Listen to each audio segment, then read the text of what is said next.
Over the past few years, how have people's perceptions of ESG, environmental social governance, changed and evolved? And what does that mean for business? They've changed a lot, actually. We've gotten feedback in our recent survey from more than 11,000 people in 15 different countries, and we found that 93% of them believe that sustainability and social factors are more important now than ever. We also found that 78% of them are frustrated with the lack of progress that's been made, and businesses really need to think about that, right? Because if I'm frustrated about the progress that you have made, when I buy products from you, when I apply to a work at a job for you, I'm not buying things that I actually want to buy. I'm buying things I need to buy. If I'm applying to work at a place, but I don't really feel like I'm engaged, I'm not bringing all of myself to work. And so organizations should care that that high of a number actually feel like enough progress hasn't been made. And then finally, 89% of them feel like, look, it's not just enough for organizations to greenwash things and say that they're doing something about ESG. They really want them to actually do something about it and be able to prove that that's something that they're working on. Which department do you feel is responsible for ESG initiatives? Who is it relevant to?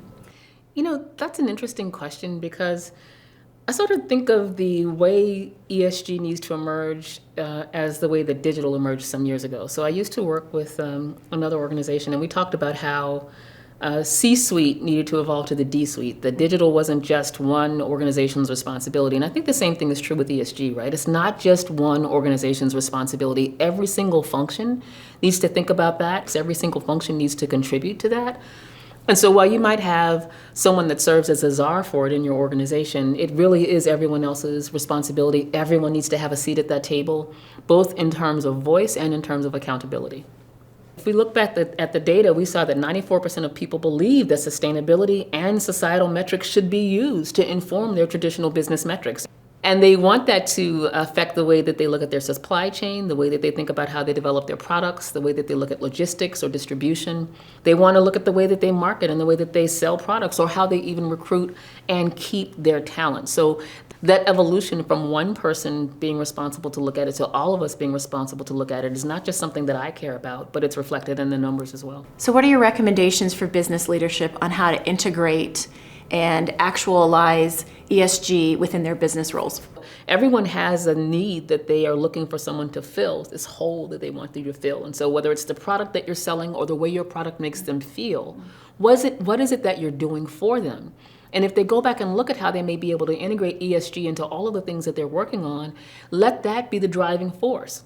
The problem that you're solving, let that be the driving force. And if it's an emotional problem that you're solving and that people want to feel better about how you treat the planet, people want to feel like what they're building today is going to be there tomorrow, people want to feel like that you're working with others in a sustainable way, that's good for you because it's good for business and it's good for the customer. So find a way to actually reconstruct your organizational identity around those types of things. Because if you don't, you run the risk of really not being here, not just at a product level, but at a business level. Let's talk about artificial intelligence and machine learning. What role do you feel these technologies can play in supporting ESG? It's really important to think about how much you might be able to get from a bot like an Alexa or a Google Assistant all the way up to AI and machine learning, how you might be able to get value from the way that they'll be able to assist you. More than that, though, if you think about the information that came out of the research, you actually see people that say they would trust that bot to make some of those decisions for you. Now, if you use that to your advantage, you can actually take the human and the machine and have them work together so that the bot is doing the bulk of the heavy lifting around the data, and the human's doing the bulk of the heavy lifting around the pivoting. And the marriage of those, I think, is wonderful. As a matter of fact, we found that 88% of business leaders believe that organizations that use technology to help drive sustainable business practices will be the ones to succeed in the long run. So I like to tell people that, look, these numbers aren't new, right? Intuitively, we felt like they were right, but the decisions that you have to make about them are right now, and the pivot that you have to make is new. Pamela, it was so great to speak with you today. Thank you for joining us. Oh, it was my pleasure. Thank you for having me.